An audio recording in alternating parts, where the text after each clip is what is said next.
I'm still grieving because I lived only about less than 10 minutes. So I walked, and I still live in the South End because the South End is walkable.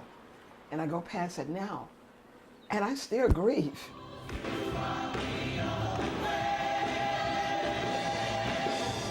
When I walked in, there was just this warmth from the people that was so unique that I hadn't experienced before.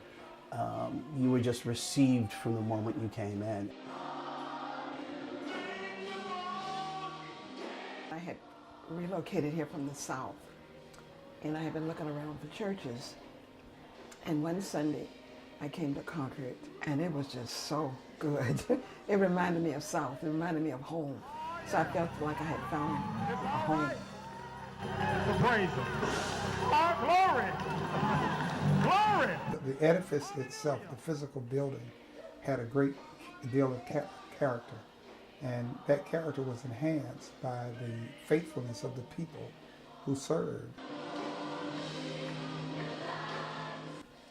What struck me was Concord Church was on fire from the moment the first person spoke, through communion, through baptism, and I had never seen anything like that before, that type of worship.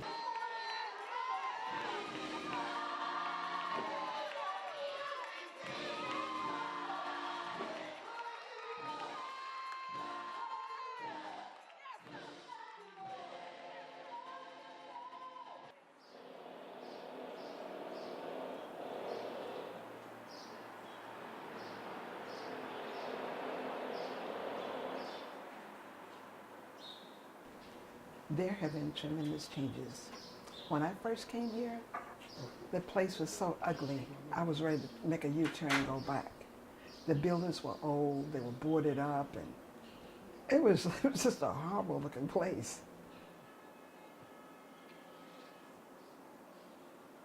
The neighborhood changed over the years. It began changing in the 1970s. And with that came high rent, a lack of parking.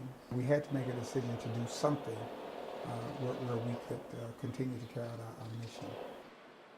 Parking was horrendous. There was never any parking. I remember there was a time where they allowed us to park in the middle of the street, and they weren't giving out tickets. Next thing you know, they started giving us tickets. And so to move, it was really, it was sad.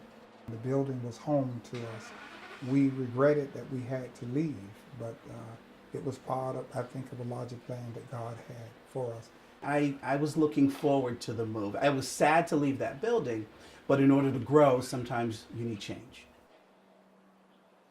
When we made the decision to sell it, the developer who purchased the property was very clear with us, and we explained that to the congregation, that his purpose is to turn this building into housing. I was fortunate enough to go visit the condos, which are beautiful. However, I did feel some kind of way when I did go in and see some of the windows and, you know, up on the higher floors where you can actually see the view. My concern is why it's happening in the neighborhood, whether it's churches being bought out or being forced out through eminent domain. Why this community? And it's not just the black churches, the Catholic churches, you know, and that's more my concern about why it's happening.